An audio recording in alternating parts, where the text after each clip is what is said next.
Hello, hello, hello, and welcome to the 13th episode of the Pickleball Jones. My name is Brad, and always I am joined by the one, the only Doc, who just got done hiking the Grand Canyon. Doc, how you doing, man? Hiking the Grand Canyon with influenza A.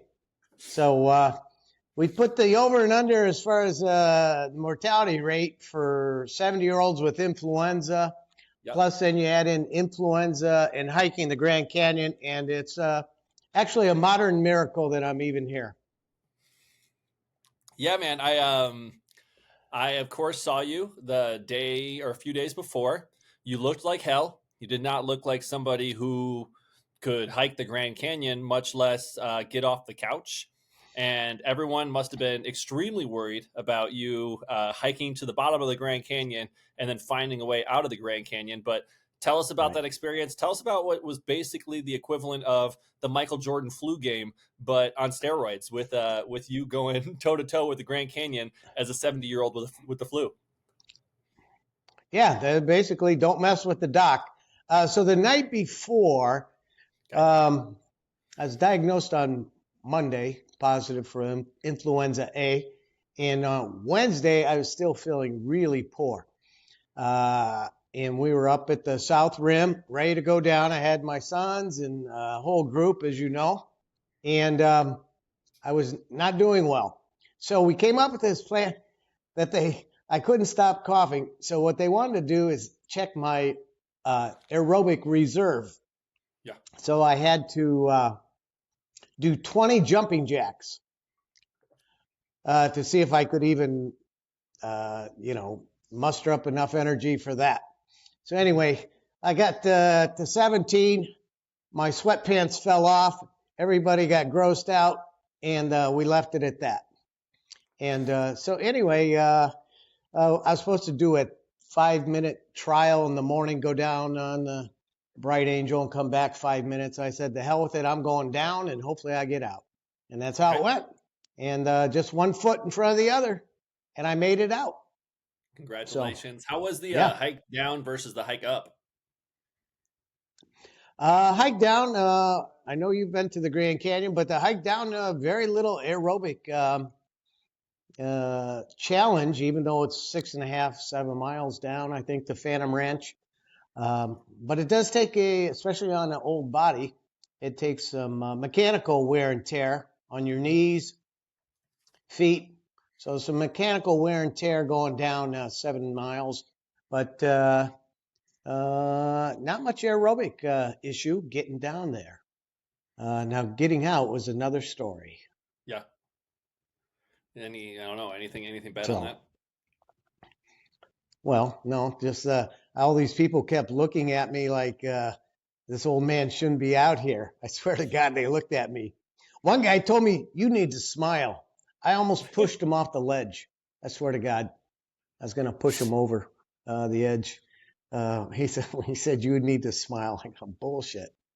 And so, no, I just gutted it out, and all turned out okay. So it was an epic hike, and grateful I got to do it with my son. There you go.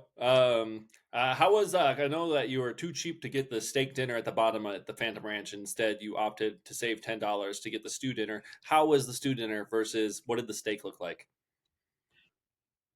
First of all, it was a decision I had to make at 3 o'clock in the morning when I made the reservation. So Sure. I don't know. It just seemed $50 for a stew dinner. I don't know. I figured, okay, well, that's expensive, and the steak was 65 or 70 bucks a head, and I had to, get all 8 dinners. So I opted for the stew, to the chagrin of most of my fellow hikers and my son Joe. Yeah. If I had to do over again, I'd get steak. Stew was okay. But no, I would get steak Nice. next time. All right. So, Well, hey, man, congratulations. yeah. Glad you made it out. Glad the Yeah. boys made it So, out. Everyone seemed happy with the result and things like that. I know Joseph took some good pictures and things. So I don't know. All in all, good trip, it sounds like. Yeah. I mean, you have to get in we won't go through the whole thing, but you have to get in this lottery. It's like 1 in a million chance to get a cabin down at the bottom and all this. And so I was really very fortunate to be able to do it. And it worked out well, other than missing you because you were at nationals trying to win a gold medal, which didn't happen. But otherwise, it was good. Nice. Well, we can jump into it. So, as you mentioned, Nationals was this last weekend. The weekend before, it was MLP Dallas. And so, I don't know. We can just get into a bunch of random things that happened. One that particularly caught your eye, and I jumped out of my seat to text you about it. I think I was boarding an airplane somewhere to talk about it. Was a match that involved Anna Lee Waters and Federico Strasgard. And so basically the two of them got into a hand battle. A little bit before, it might have been a little bit chippy and things like that, but they're battling back and forth. And then all of a sudden, Federico hits one at her, wins the point, and goes, "Take that, bitch!" And the whole crowd literally audibly gasped because of what happened. When you watch it on the TV show, you don't actually know what the hell happened, but you go back and you watch it and you see what was said. But the announcers were shocked. The crowd was shocked. It was at an MLP event. So, Doc, I know you have a lot to say on this. What do you got for us? I was not shocked. Okay, that's what I got to say. I was not shocked. This is much to do about nothing. Okay. And what's even better than the actual episode or the the confrontation is reading the comments. And we read them, and I think you read most of them or a lot of them. And what were they? Probably 9 out of 10. 9 out of 10 were just indignant that he would do such a thing to a teenager, that he'd use this, that he would verbally assault some. And I'm calling bullshit, total bullshit. This is what we call, and I wrote it down and I looked it up, and it's actually on the internet. It's called faux outrage. We all know, it's a faux outrage. 21st century and its social media have seen an increased display of false or manufactured outrage, with power and prestige being hypocritically sought by professing concern for others in a highly selective and temporary manner. So that's what's going on. Nobody's shocked. Anybody who's played sports, they're not shocked. I umpired the highest level in high school state championships. I'm not shocked. I refereed high school girls basketball. Take that. That would be a minor occurrence in a high school girls basketball game. Hey, come on. These are professional athletes going at it. And doing a little research, I don't know if you can confirm your sources, that she prompted was trash talking before it even happened. Oh, if you played like this in the PPA and blah, blah, blah. And, so take that, 3 words, take that bitch. Should he have said it? Probably not. Do I condone it? No. Is it a big deal? No. It's nothing. I'm surprised she didn't say fuck you back. Come on. This is, sports at its highest level in pickleball. And you think, take that bitch. Oh, she's a teenage.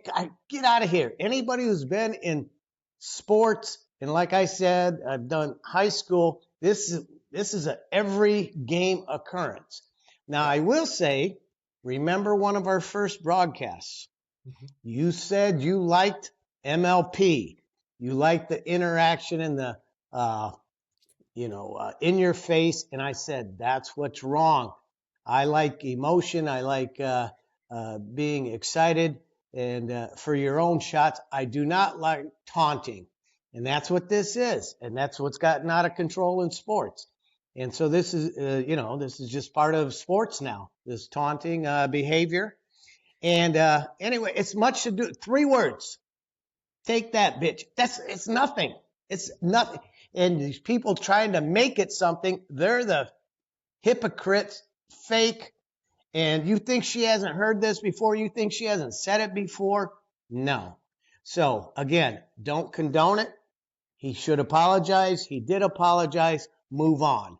And then our buddy AJ, in the moment, as I recall, was not that outraged. Is that correct? He got into his face. He did that thing where you shake somebody's hand, but you don't let go of their hand, and you keep them close, and you like talk to them a little bit. So he did that. Yeah. So that he did that after the game, after the match. Yeah, right after the match. Match.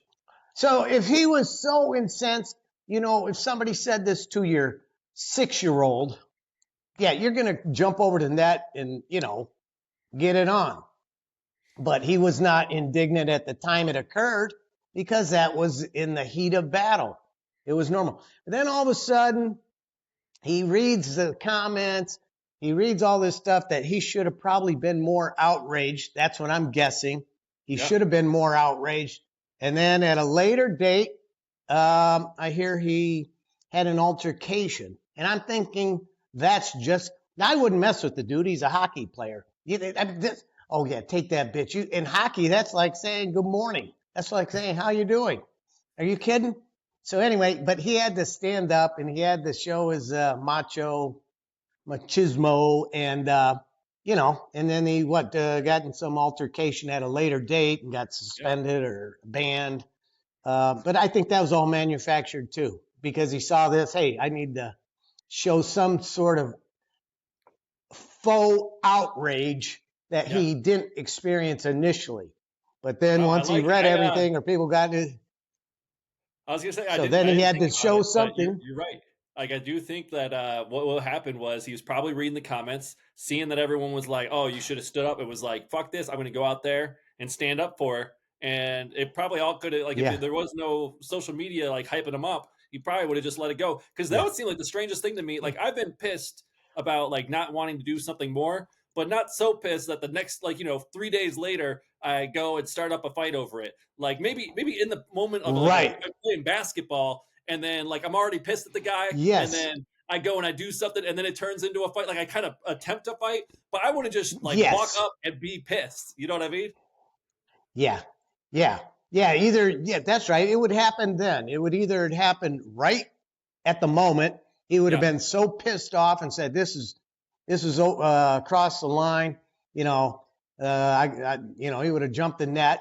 Or in another point, he would have, it would have been simmering. Like in basketball, and you would have had a hard foul and laid the guy out, or something would have happened. So my gut feeling is that he got caught up in the faux outrage, and it's all garbage. It's all nonsense. I don't care if she's 16. I don't care. Like I said, don't condone it. Shouldn't do it. It's nothing. It's 3 words. It's nothing. She had already talked trash to him. No. It's a good take, Doc. I like it a lot. Well, I mean, so one of the things that kids say nowadays is give their flowers, and that kind of means that you're basically saying like, hey, in the past you mentioned this and you were right or whatever. And so one of the things I want to give your flowers to, or give you flowers for, is calling Tyler Loong a bitch, because I have to say that again, we are now probably going to use the phrase "take that bitch" all the time. So we're pretty accustomed to using the B word. But I was watching the KOTC podcast, like, I don't know, 2 weeks ago or something like that, and they were talking about a segment where there's one woman who has a long history of calling out balls for everything, to the point that she literally in an interview just said, "When in doubt, call it out." And that's what she does, because there's no rule to stop her from doing it.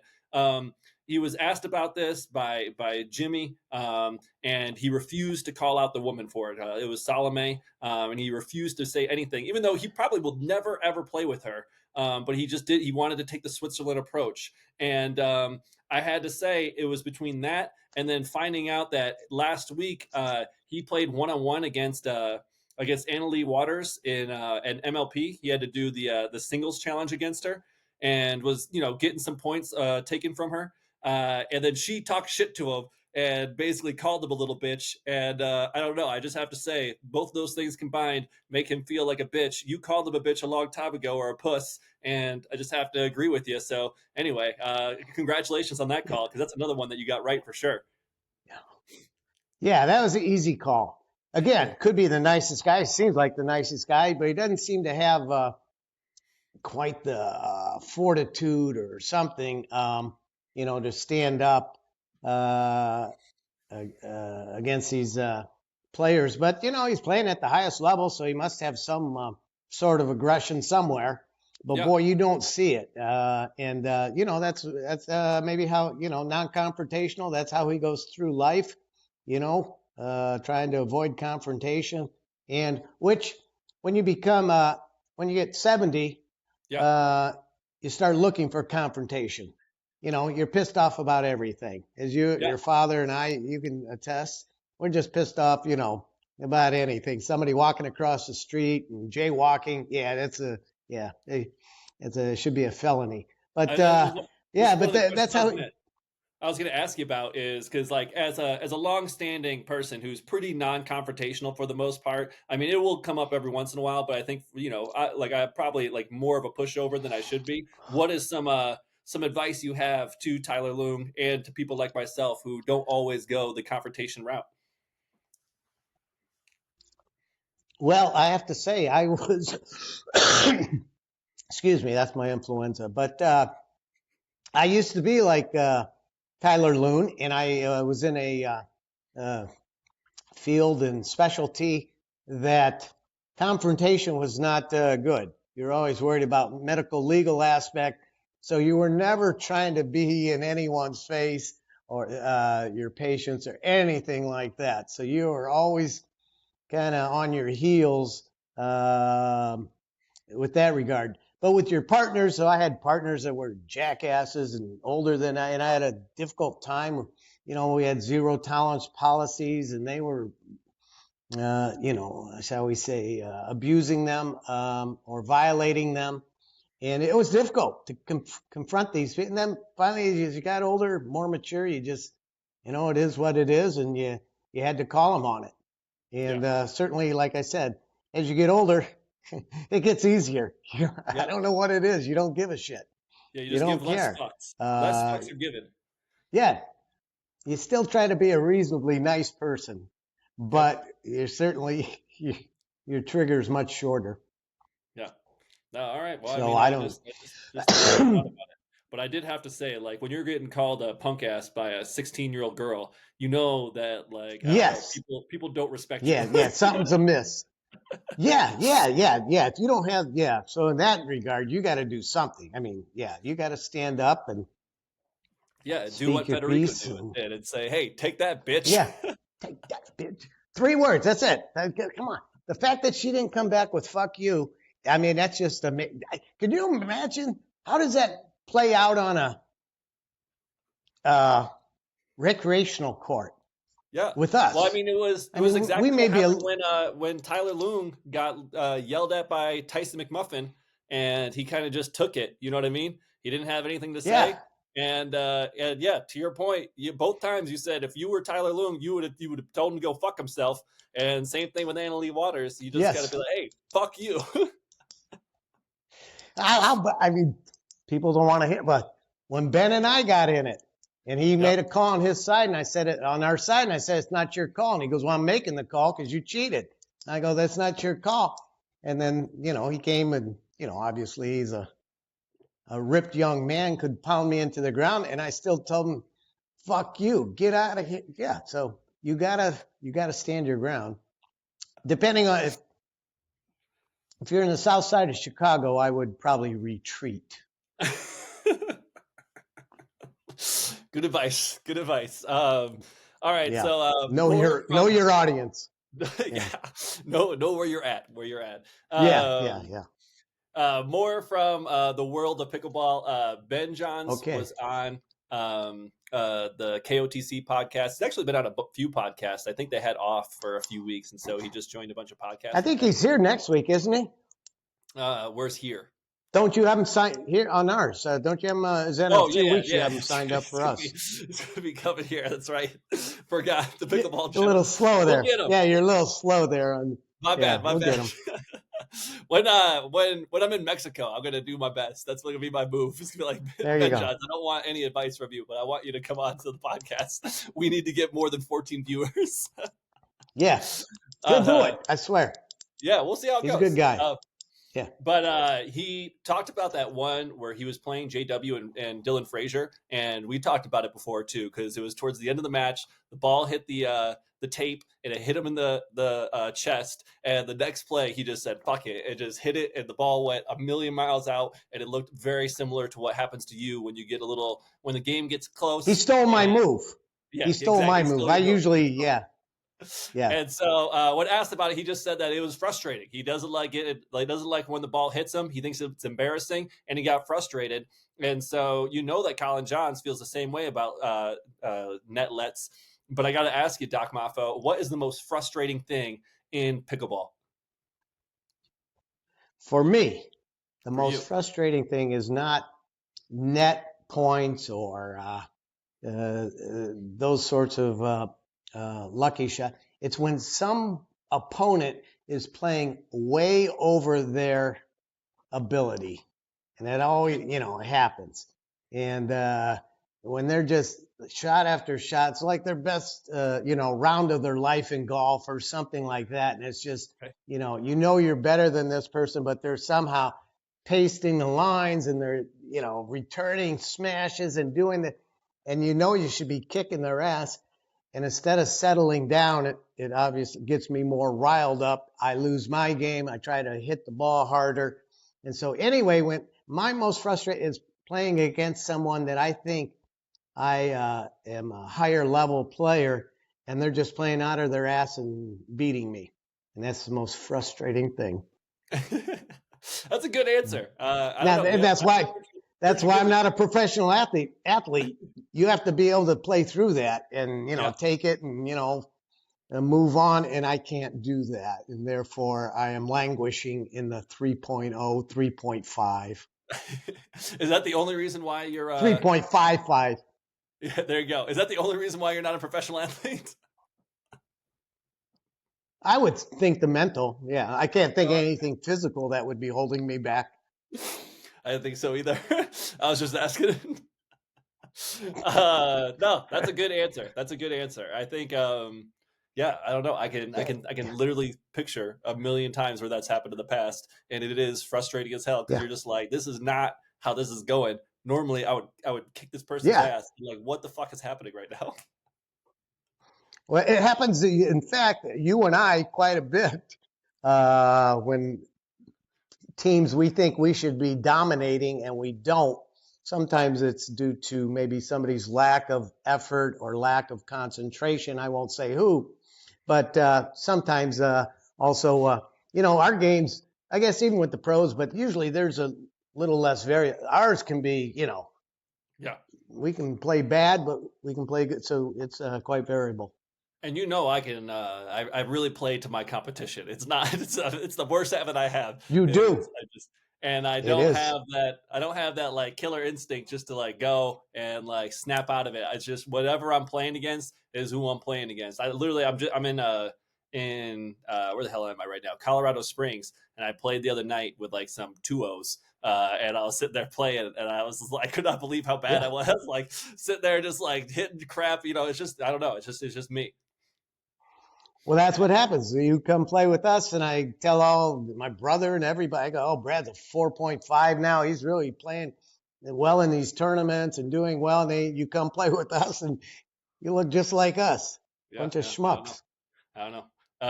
One of the things I have to say, too, is when I was playing here, the first like 6 balls I just launched, and I was like, man, I must have like got stronger at nationals or something. I was like, what the hell is going on? I must have like, I don't know, like something's going on. Maybe it's the new paddle. I don't know what the hell is going on. But then I remembered I was in Colorado Springs, and in the elevation, less air resistance, and the ball is just humming. And so anyway, for a minute there, I thought I was really strong, but I'm not. It took you that long to figure that out. Yeah, I'm kind of an idiot.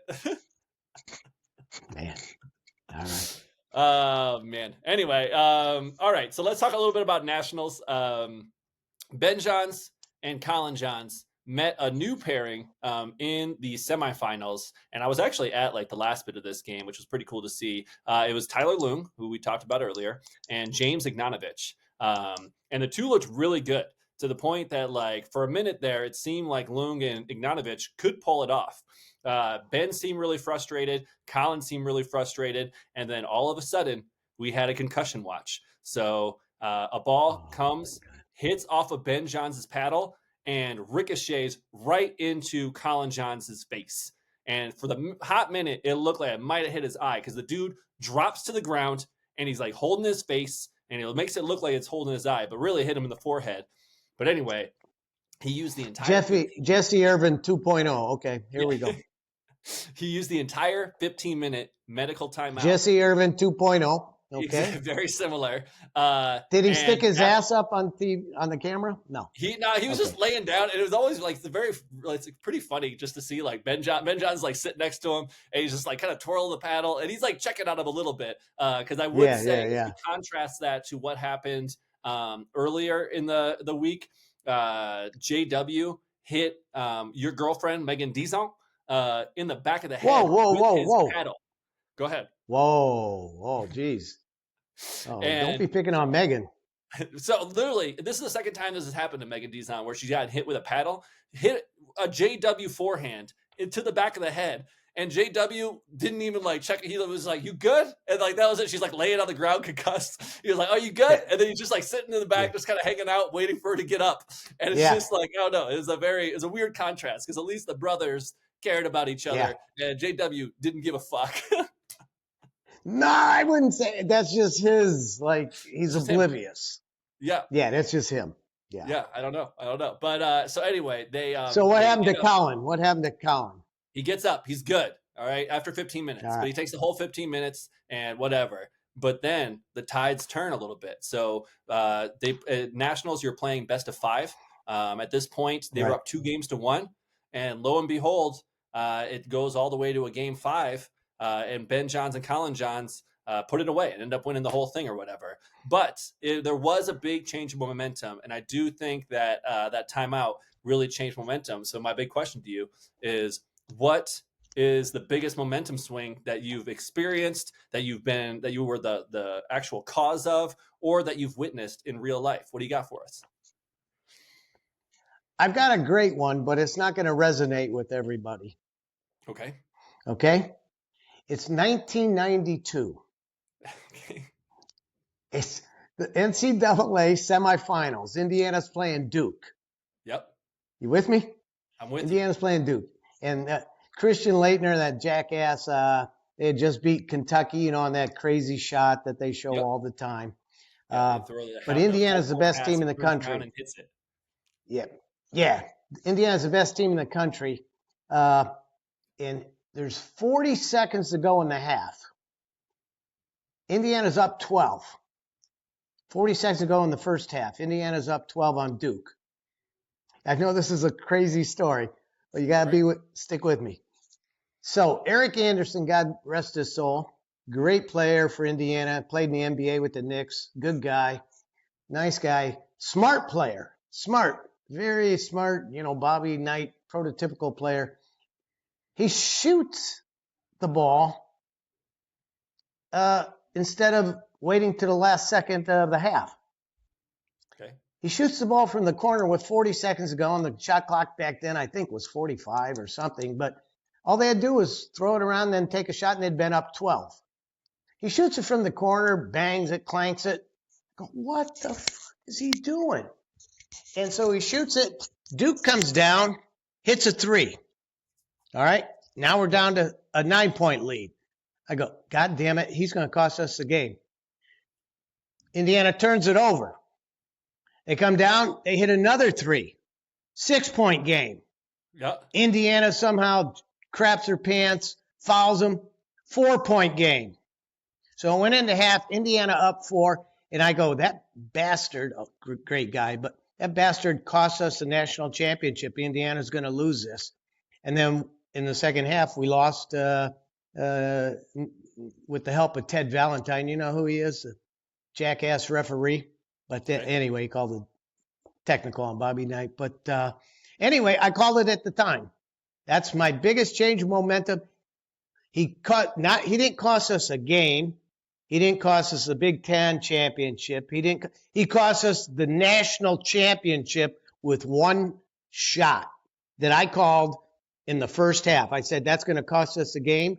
And boom, it did. Indiana lost that game. So that's the biggest change of momentum. Yeah. So all right. You can see it still resonates with me 30 years later. I still have not recovered from it.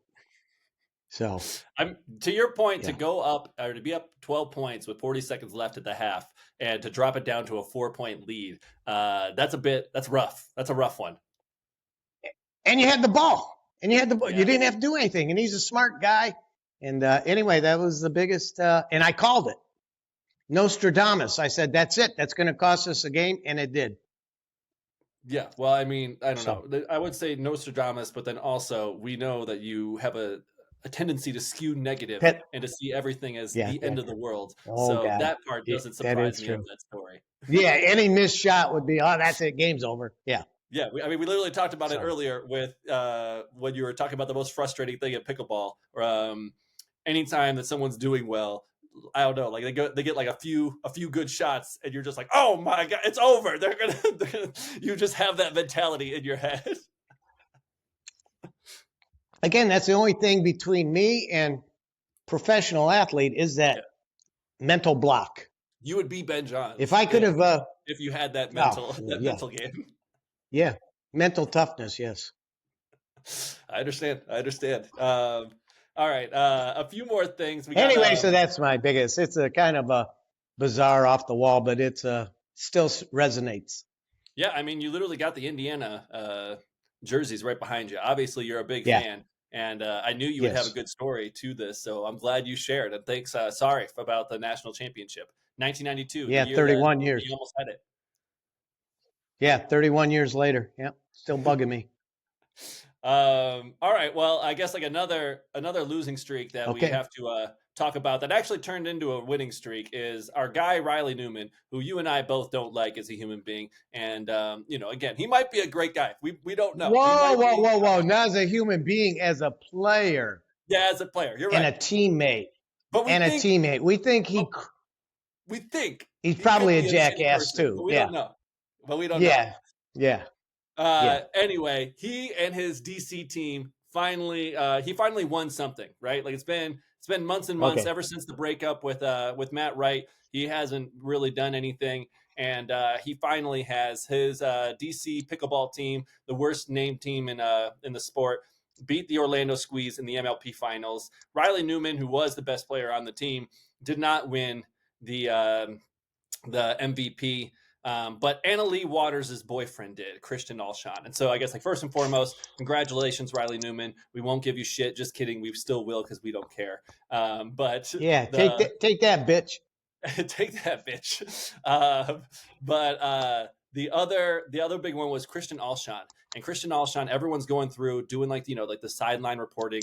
Like you've seen these sideline reports. So basically it goes through and it's like, okay, so first they interview Riley Newman. He's like, Riley Newman's like, oh, I just want to give it to the team. The team played so great. Like everyone's doing great, blah, blah, blah. They go through the Kawamoto sisters. The Kawamoto sisters are like, oh, we're just like really happy to be here. Everything's going well. Like, we won the championship as a team. We did it. And then they pass the mic to Christian Alshon. And Christian Alshon like takes this as his time. He goes, I am the only person to not only win an MVP in the Challenger League, but also in the Premier League. And like, just like makes it seem like he is, for the league that's only been around for 3 seasons, he thinks that this is like his time to like prove himself as the guy. And anyway, he was roasted on the internet for this. People absolutely ate him alive. And so anyway, I just want to ask you, your commentary on Christian Alshon first. We'll get into that, but then also, what is the worst brag that you've ever made?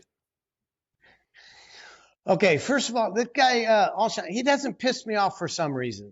There's certain people in life that just, I don't know, you just watch and you go, I can't stand that person. Anyway, he's not one. I like watching him break paddles. That's kind of my favorite thing, and him having his crying on the bench and temper tantrums.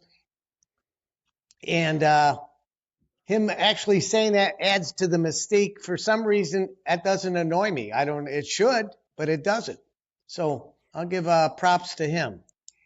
Okay, if you have to go to my worst brag, it wasn't a brag, but I thought about this again. This is a little obtuse, again, for our listeners. This is 1973. My buddy goes to Notre Dame. Dave Ambrose. He goes to Notre Dame. And UCLA is in the midst of their winning streak.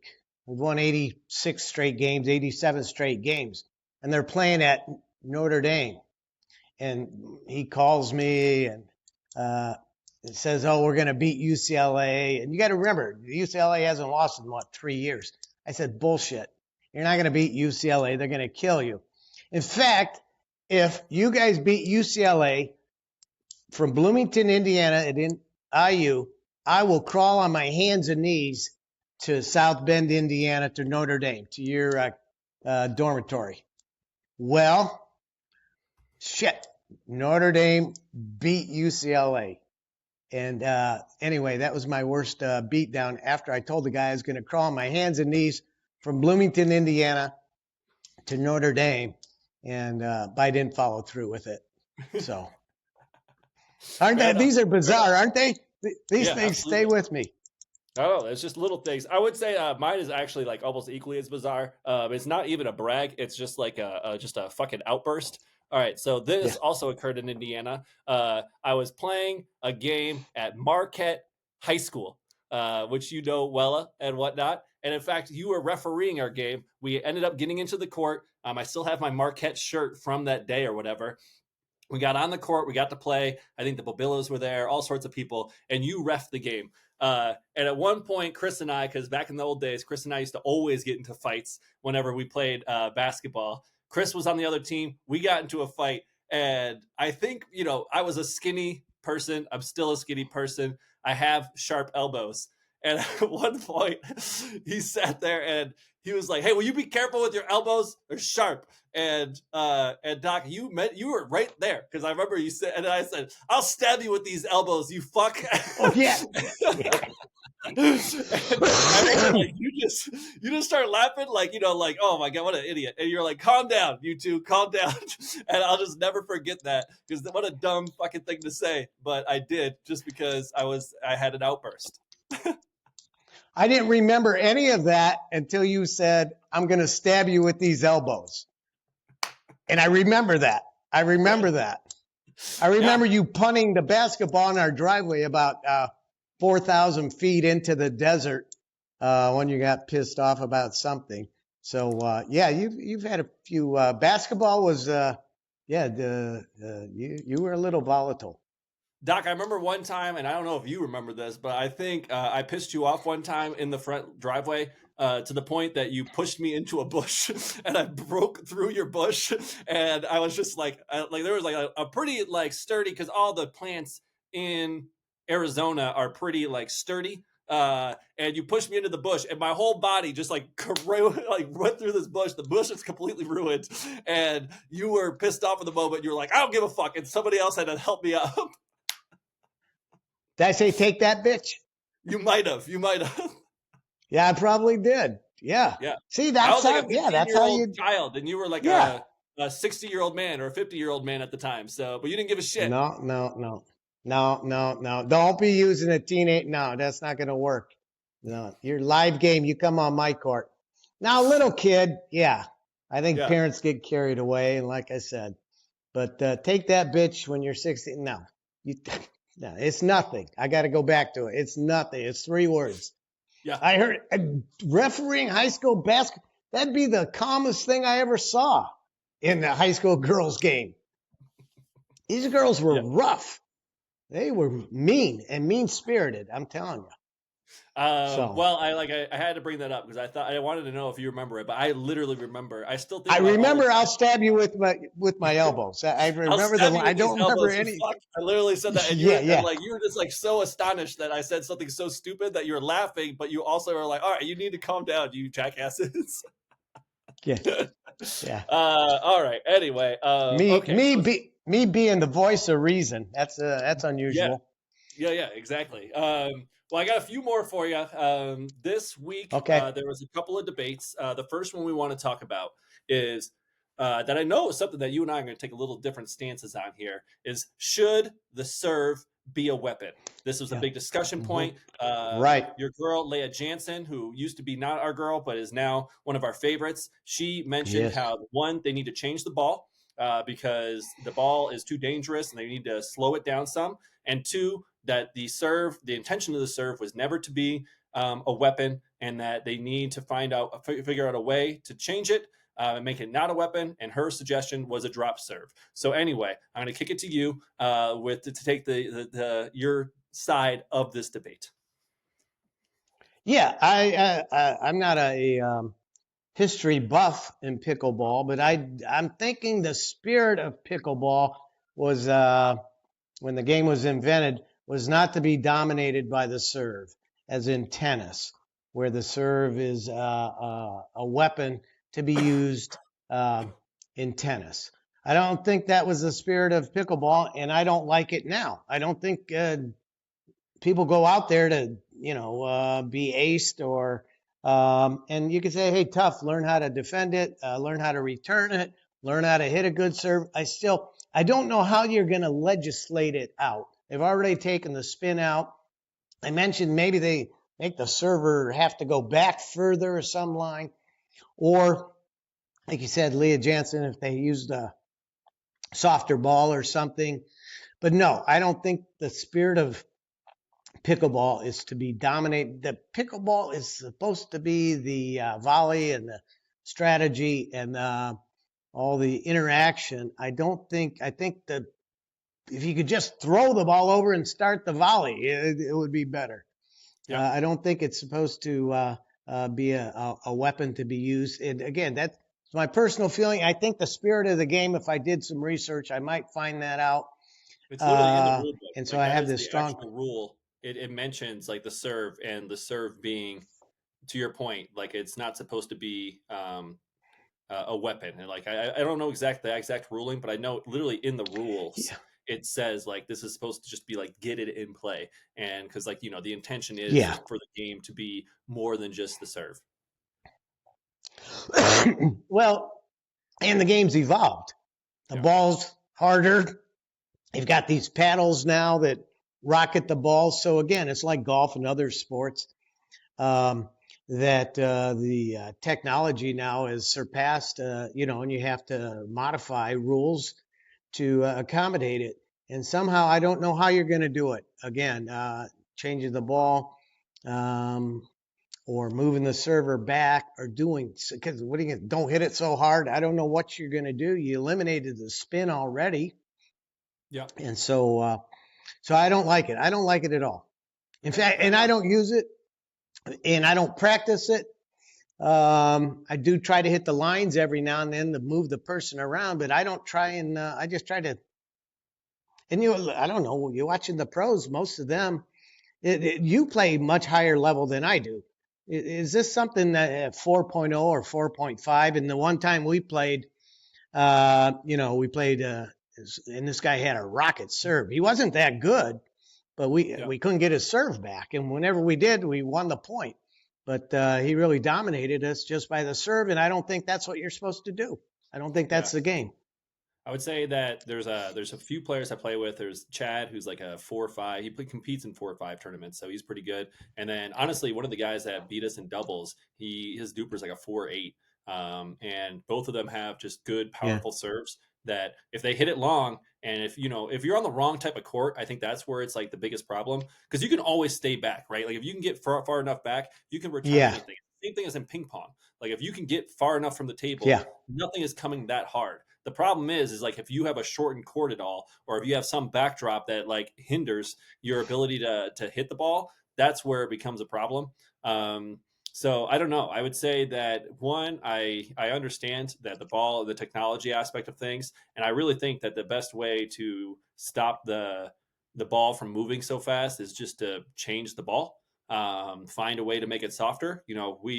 They used X's at nationals. Before that, everywhere else used Duras, and there's a difference. Like, I mean, Doc, you can tell the difference. I can tell the Yes, for difference. sure. It's just a softer ball. So if you make Yeah. a softer ball than the X, even, it's going to move slower.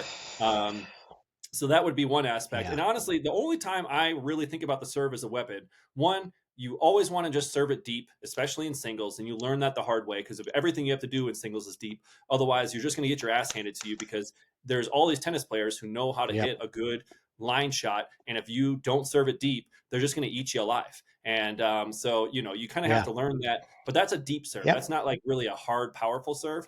The only other time is when Right. people protect their backhand. So if you're serving from left to right and someone sits on that corner, Yep. basically to protect their backhand, every once in a while I got to send one down the line as hard as I can just to like make them come off that line, just because like I don't want them Right. over there just protecting their backhand the whole time. And so that's really the only time I ever use a serve as a weapon. And I don't know, I think like to that point, it's not really a weapon. It's just to keep the person honest. It's just to say like, hey, like you can't just sit there and just defend your backhand all the time. And that's basically it. Yeah. I forgot even from a practical aspect, like at Thompson Peak, where we play quite a bit. I mean, it certainly comes into play. Those fences are, it's not practical to be able to have that much room behind you on public courts. They're just, the courts aren't that long. And so you get pinned back there and you feel inhibited. Yeah, see, that's not right. Or if you play at Pickleball Kingdom and let's say Jack hits one into the latrine, I had to go into the men's room to try and return it. I thought that was very unsportsmanlike. Yeah, we'll make sure to clip that and send it to Jack. Yeah. All right, well, you had one other hot topic that you wanted to discuss. So I'm just going to give you the floor. What is your hot take about pickleball? Okay. This is just a sense, and I don't, I hate to, again, call myself Nostradamus or, soothsayer or sage. Somehow, I just feel that pickleball has peaked, that the baby boomers have hit the crest, and there's just not as many people. The growth is maybe the growth is going to slow down significantly. Okay. So again, I'm not saying it is going to, become less popular. I just think the numbers, again, the population, the numbers, and it just is my sense that it's going to be less popular. That the demographics or something are going to change. And I mean, it doesn't show right now. You go to the courts and, there's 40 people waiting to get a court. And, you say you're crazy. They're building what's that in Phoenix or there, Scottsdale on Talking Stick. They're going to build 50 courts or whatever it is, this big. So you think, well, no, I don't know. That's just my take, is that it's somehow peaked in the boomers and there's not enough of people coming behind us to play. To fill in the gap, and it's going to level off the rate of growth, I should say. Okay. All right. Well, like I said, we're going to find out. My only comeback to that is I think you are neglecting. There are now schools, so starting with colleges, that are going to start making teams, and this is going to turn into an NCAA thing. And then if that happens, high schools are going to want to do it because kids are going to want to get scholarships. And then from that, grade schools are going to get it. And I think the more and more you can get to the youth, the more and more it could start to build up again. But otherwise, I do understand what you're saying, that like we kind of reached it can't get much better than where we're at right now in terms of the number of people playing it. Yeah. But I would say that's the only one where it's possible. Yeah. Yeah, and the numbers bear you out, Brad. We had a whole episode. We never got to it. about the demographics in pickleball and who's playing and where is it growing. And the growing portion of pickleball is not the baby boom, is 19 to 38, I think, or something, 19 to 40. That age group, it has the most dynamic growth in pickleball. And you're right, if they're playing in high school and then they're going to play in college. And so they'll pick up, but, there's not as many of those people as there are baby boomers. And, we would have to run the numbers. And so my sense is it's going to slow down at some time. Yeah, like I said, we'll see. I would say that's the only thing that we can get. And I think to your point, it is a growing area and things like that. And I do think what's nice is, especially in other states, because Arizona obviously has a ton of courts. But when I go to other states, actually Colorado has a bunch of courts too. So God bless them. But when I go to other places, even like Texas, it's not as easy to find courts places. And I do hope that this does trickle into elementary schools and high schools and things, because at least there'll be more courts for people, because I do think that's the only way you're going to do it. Because if you're going to wait for like the city of California to build you courts, good fucking luck, you know what I mean? Like, it's just going to take way too long and things like that. So I would say that that could change the dynamics of things, because you could open up more courts, and then with more courts means more people, and then younger people too gets into it. If your kid starts playing, an older person might get into it too. So you just never know. Cool. Well, I like that take. Yeah. I thought it was interesting. Well, if you're looking to get on a court, I'm telling you, here in northern Indiana and Michigan, anytime like December through April, really, the courts are very open. I mean, you may have to shovel 2 feet of snow off the court, and it may be 50 below zero, but I'm telling you, I bet you could get a court. I love it. Real quick, Doc. So you hit with the new paddle. It was the Gearbox Pro. What's your review of the Gearbox Pro? Yeah, I'm not skilled enough or knowledgeable enough to make a professional. All I can tell you, it's just like golf. Yeah. You hit a new golf club and you think you've found the savior to your game. And so I would say the same thing with the Gearbox. You let me hit that a little bit and I go, holy shit, this is the holy grail right here. This is going to do it. Yeah, this is it. This is keeping me back. This is what's been holding me back, other than my mental attitude. But other than that was the paddle. And so anyway, my first impression as an amateur and non-professional and non-technical, I really liked it.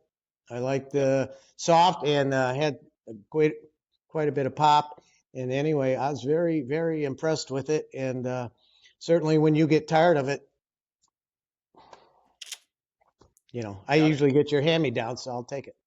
There you go. I had it. I've been playing with it. It's nice. It has really good pop, and it's you at the same point though. It's not like the Onyxes that we used to use, where it doesn't seem like you have the touch for the soft shots. I guess it does seem to have a little bit softer of a drop and things like that, which I think is sometimes missing. Did you use it in Dallas? Did you play with it?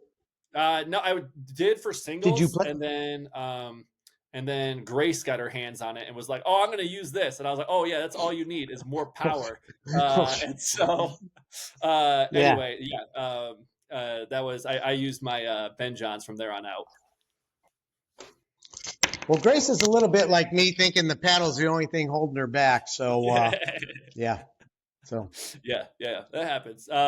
I guess like to finish this off, we have a Nationals recap. Everyone's mentioned it before, but the big thing for me, actually, we'll just go through it. I would say there were no bathrooms, so you got 10,000 people with 12 bathrooms, and those 12 porta potties looked like 10,000 people were using them. There was no viewing for amateurs, but the stadium viewing was awesome, and it was a really cool environment. It was loud as shit, and it was just a lot of fun. So I said that part was great. And on my end, no medals were won. It was weird. Like just you play, you definitely get to see a lot of different styles, and the competition was all really good. If you check everyone's duper. I played in like the 3-5, 3-0, those type of like groups or whatever, but no one's duper was below 4. Everyone's duper was high 4, and to the point that we played in with Grace 3-0 duper or whatever, or 3-0 bracket, And the first match we played against the guy who was a 5-point something. I was like, what the fuck is this? So anyway, it was a weird one, but it was fun. And that's not to say that like that's the reason why we didn't win a medal or anything like that. It was just there's just good competition, and so it was just fun to play against good people. The other thing is I met Jimmy from the KOTC podcast. The man is fucking big. He's a big man. He's a very big man, but he's smiley. Dude. And he has that but he's nice a good voice. pickleball player, right? Apparently. And the other thing is the best match, I got to say, was I was live for the finals of the Annalie Waters versus Catherine Parento. And again, last match of the whole thing. And it's Catherine was up 1 game to 1 game. And in the final game, she was up at 10-7 with, she had the ball 4 times. She could have put away 4 times. In fact, 2 of those 4 times, she was at the line, and Annalie was in the back defending for her life. And Annalie defended, won 12-10.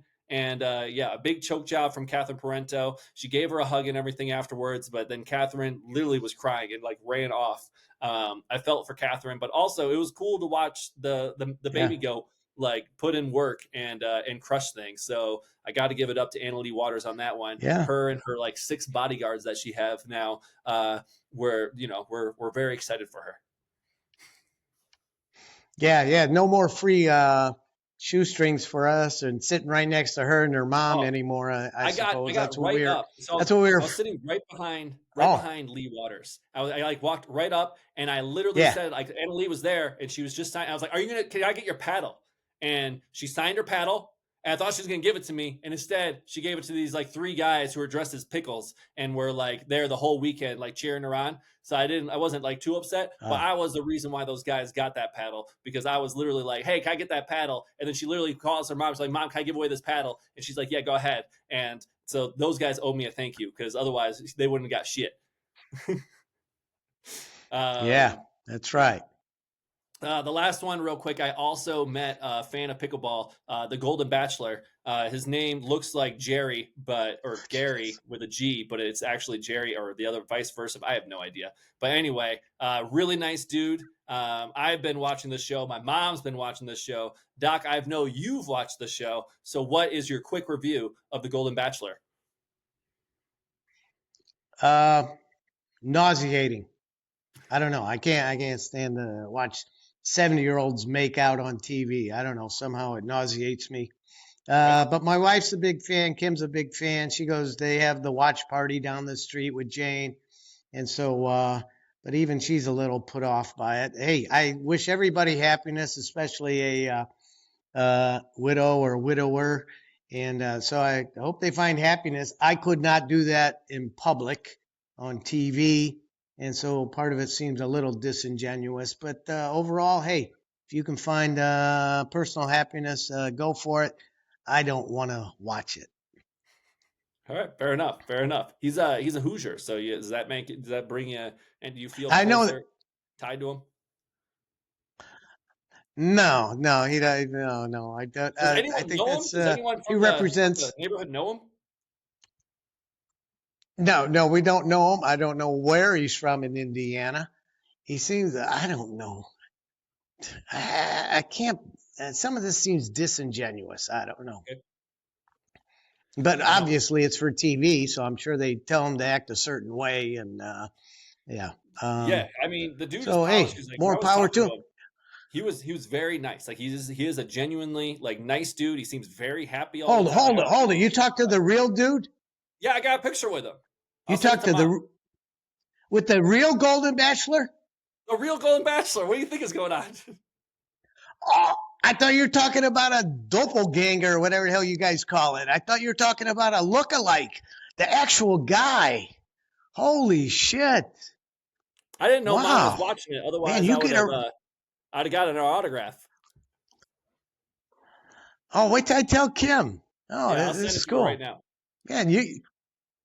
Man, you're a we should have got him for and the a podcast. shaker. Yes. Are you shitting me? Brad, come on. That would have been it. That would have been the move. Yeah. Well, I'll reach out to that would have been the bomb.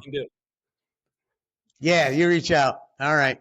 And you talk All to right, man. Ben Well, about Mexico and see if you can't get him. Yeah. yeah, of course. Well, I mean, we'll get both. We'll get Ben and the Golden Bachelor on the same podcast, and just all four of us will talk. I'm thinking minimum 1 million views if we do that.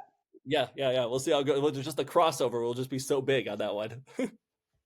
Yeah. We'll throw in Travis Kelce too. We'll get all the big names right now. Yeah, bring them all in. All right, Doc. But with that, man, what else you got? You got anything else? Did we miss anything? No, I think we covered it. I know our listeners have been clamoring when our next podcast was going to be, so I'm glad we were able to put one together. You got back in the States. I got up from the Grand Canyon, so feels good. We'll get another one out there for all our fans to listen to, because we don't want 1 star, 2 stars, 3 stars, or 4 stars. How many stars we want? 5. 5 stars. 5 stars. I love it. Oh, yeah. And so if you did make it this far, please like and subscribe. Please set up alerts. Please leave us a review. Not 1 star, not 2 stars. Just like Doc said, give us 5 stars. And yeah, y'all, that's all. This is the Pickleball Jones. Thanks so much for watching. Thanks so much for listening. We're glad to be back. And Doc, it's good to see you. Peace. Peace. Nice. All right.